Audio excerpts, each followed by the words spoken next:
Assalamualaikum warahmatullahi wabarakatuh. Waalaikumsalam warahmatullahi wabarakatuh. Perkenalkan, saya Yulia Jana Dan saya Berdiana Wahyu Magdalena.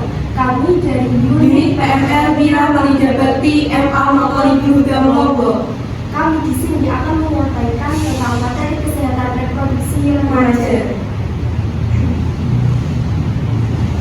Apa sih kesehatan reproduksi itu? Apakah kalian mengetahui tentang kesehatan reproduksi dan bagaimana cara menjaga kesehatan reproduksi? Kesehatan reproduksi adalah kesehatan secara fisik, mental, dan kesejahteraan sosial secara utuh dalam berbagai hal, contohnya fungsi dan proses reproduksi. Tetapi bukan hanya kondisi yang bebas dari penyakit dan kecacatan. Masa remaja adalah masa peralihan dari kanak-kanak menuju dewasa. Pada masa remaja terjadi perubahan fisik maupun biologis, sehingga penting untuk tahu dan mengenal sistem reproduksi. Perubahan remaja menurut WHO adalah rentang usia 10 hingga 19 tahun. Sedangkan menurut Kementerian Kesehatan Republik Indonesia nomor 25 tahun 2014, rentang usia remaja adalah 10 hingga 18 tahun. Menurut BKKBN, rentang usia remaja adalah 10 sampai 24 tahun, tetapi belum menikah. Bagaimana sih cara menjaga kebersihan organ reproduksi pada remaja? Menjaga organ reproduksi pada remaja berbeda pada masa kanak-kanak, karena pada masa remaja terdapat rambut yang tumbuh di sekitar kemaluan. Yang kedua, terdapat peningkatan kelenjar di sekitar alat kelamin. Dan yang ketiga, peningkatan produksi keringat di sekitar alat kelamin. Cara menjaga kebersihan organ reproduksi. Cara menjaga organ reproduksi yaitu dengan membersihkan kelamin menggunakan air bersih dari depan ke belakang. Keringkan menggunakan handuk kering sebelum memakai celana dalam. Yang kedua, menggunakan celana dalam bersih serta tidak ketat dan menggantinya dalam 2 kali sehari. Yang ketiga, mencukur rambut kemaluan secara berkala untuk menjaga agar tetap pendek agar tidak banyak ditumbuhi bakteri. Menjaga kesehatan reproduksi pada pria berbeda dengan pada wanita. Yang pertama, menjaga kesehatan reproduksi pada pria. Jika berada di toilet umum, sebaiknya menggunakan air yang mengalir, karena kemungkinan air yang berada di tempat penampungan itu mengandung bakteri dan jamur. Menjaga kelembapan dengan menjauhi kebiasaan yang dapat meningkatkan suhu alat kelamin, seperti meletakkan laptop di atas paha.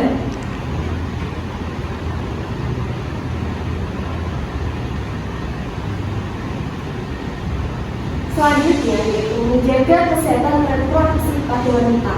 Wanita merupakan makhluk ciptaan Allah yang sangat istimewa. Pada saat haid, wanita tentunya akan mengeluarkan sel telur ketika tidak dibuahi oleh sperma. Dalam kejadian tersebut, luruhnya darah di vagina akan mental sekali terdapat bakteri yang ada dalam vagina tersebut. Maka dari itu, diharuskan atau diwajibkan wanita untuk menjaga kebersihan organ reproduksinya. Pada saat haid, harus menggunakan pembalut yang bersih dan menggantinya secara teratur 2-3 kali dalam sehari atau setiap setelah buang air hujan. Hindari penggunaan beauty cleaner secara terus-menerus karena dapat menyebabkan iritasi, dan kalian harus meminimalisir penggunaan sabun khusus pembersih organ intim karena akan mengganggu keseimbangan pH dalam vagina dan membunuh bakteri baik yang ada di sana. Pubertas. Laki-laki maupun perempuan pasti akan mengalami masa pubertas. Apa sih masa pubertas itu? Masa pubertas adalah suatu tahap perkembangan di mana seorang individu belum dewasa dan akan mendapati ciri-ciri fisik dan sifat yang berubah.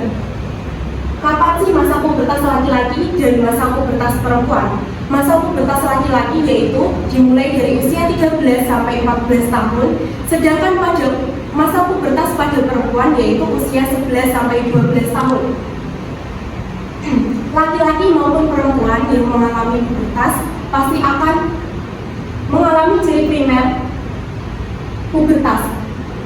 ciri primer pubertas pada laki-laki yaitu mengalami mimpi basah. Mimpi basah merupakan peristiwa alami keluarnya cairan dari organ reproduksinya yang menandakan bahwa organ reproduksi tersebut telah matang. Sedangkan ciri primer pubertas pada perempuan yaitu dengan ditandainya menstruasi yang pertama atau yang disebut dengan mencer. Nah, laki-laki maupun perempuan sebenarnya memiliki ciri pubertas yang sama seperti peningkatan kelenjar minyak yang ada di wajah yang akan menyebabkan jerawat muncul. Sedangkan laki-laki dan perempuan mempunyai ciri-ciri sekunder yang berbeda. Ciri sekunder pubertas laki-laki yaitu tumbuh janggut dan kumis, tumbuh jakun, lalu dagu menjadi lebih bidang, tumbuhnya rambut pada ketiak dan dada serta pada alat kelamin yang sudah matang dan tubuh lebih bermasa. Sedangkan ciri-ciri sekunder pada perempuan adalah payudara yang membesar, tumbuh bulu halus di sekitar ketiak, pola pinggul yang membesar dan tumbuhnya bulu halus di sekitar alat kelamin. Lalu pada masa remaja juga akan membentuk kepribadian pada dirinya, di mana seharusnya remaja sudah mengetahui bagaimana penyakit dan bagaimana menjaga organ reproduksi dari penyakit. Pada masa remaja pastinya mereka akan memiliki ketertarikan terhadap lawan jenis sehingga mereka akan menjalin hubungan didasari dengan rasa cinta yang disebut juga sebagai pacaran. Sering kita menjumpai pacaran zaman sekarang itu sangat melampaui batas. Contohnya ketika mereka melakukan hubungan seksual di luar nikah. Lalu ketika mereka melakukan hubungan seksual tersebut, mereka hamil. Maksudnya yang wanita. Setelah itu, ketika hamil, tentu kedua belah pihak tersebut akan merasa malu dan melakukan aborsi. Tetapi wanita yang melakukan aborsi tidak akan umurnya belum matang sehingga sangat rentan mengalami kematian. Bukan hanya itu, ketika mereka melakukan hubungan seksual di luar nikah, mereka tentu tidak mengetahui bagaimana sih sifat atau kesehatan dari pasangannya tersebut sehingga mereka sangat rentan terjangkit virus HIV. Hubungan seksual di luar nikah sangat berdampak bagi masa depan remaja, seperti terputusnya sekolah sehingga merusak masa depan mereka. Dalam psikologi mereka cenderung akan merasa malu dan menyesal atas perbuatannya, dan pastinya mereka akan khawatir bagaimana respon orang di sekitarnya. Di sisi kesehatan, berhubungan seksual di luar nikah dapat menyebabkan penyakit yang sangat berbahaya, yaitu penyakit AIDS yang disebabkan oleh virus HIV. Apa sih HIV atau AIDS itu? Jadi, AIDS atau Acquired Immunodeficiency Syndrome adalah sebutan kondisi tubuh seseorang yang sistem kekebalan tubuh sangat rusak karena terjangkit oleh virus HIV. Sedangkan HIV atau Human Immunodeficiency Virus adalah virus atau jasad klinik yang sangat kecil yang menyerang sistem kekebalan tubuh manusia. Bagaimana sih HIV itu dapat tertular? Yang pertama, melalui hubungan seksual. Yang kedua, melalui transfusi darah yang ternyata darah tersebut mengandung HIV. Yang ketiga, penggunaan jarum suntik atau benda tajam yang tercemar oleh darah yang terkandung HIV. Yang keempat, darah ibu ke bayi yang dikandung dalam rahimnya serta ASI dari ibu yang mengidap HIV kepada bayinya. Pada usia dini, remaja perempuan harus mengatakan tidak bila mana teman laki-lakinya mengajak untuk melakukan hubungan seksual.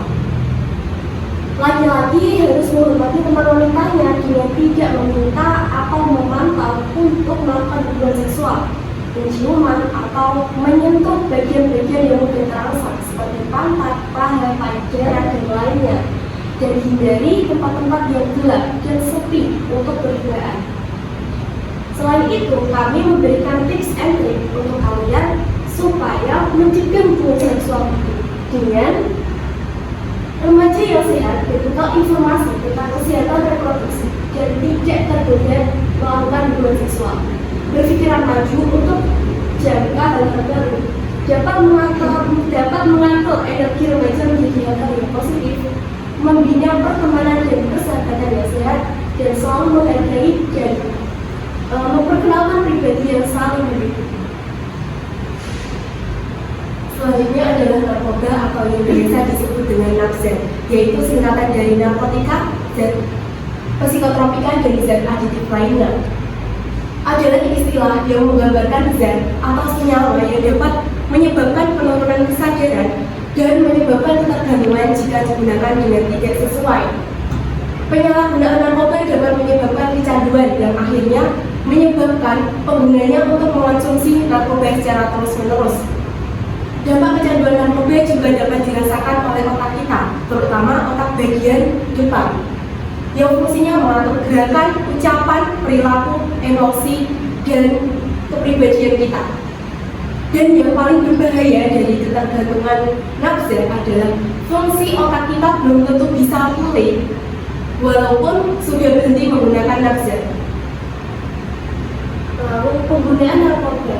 Bagaimana orang yang menyalahgunakan narkoba itu menggunakan narkoba, yaitu dengan oral, secara oral atau mulut, atau biasanya dengan menggunakan jarum suntik yang disuntikkan ke pembuluh darah atau intravena. Mengapa sih seseorang menggunakan narkoba? Biasanya orang yang menggunakan narkoba menggunakannya itu supaya mematikan emosi dan melarikan diri dari rasa sakit, sekaligus untuk meningkatkan harga diri. Hal itu terkait dengan trauma sosial yang menjadi penyebab penting dari penggunaan narkoba atau kecanduan kompulsif. Dampak dari narkoba ada dua, dampak jangka panjang dan jangka pendek. Dampak jangka panjang yang akan dirasakan oleh penyalahguna narkoba adalah kejang-kejang, halusinasi, gangguan pernafasan, dan sesak nafas, gangguan kesadaran. Sedangkan jangka panjang yang dirasakan oleh pengguna narkoba adalah pengerasan jaringan paru-paru, pengerasan dan pengejian hati, gangguan sistem infeksi reproduksi, terinfeksi virus HIV, karena pemakaian jarum suntik bersamaan, dan kematian. Bagaimana teman-teman? Apa bisa dipahami? Bisa. Sekian penjelasan dari kami. Semoga bermanfaat dan apabila ada kesalahan mohon dimaafkan. Wassalamualaikum warahmatullahi wabarakatuh. Waalaikumsalam warahmatullahi wabarakatuh.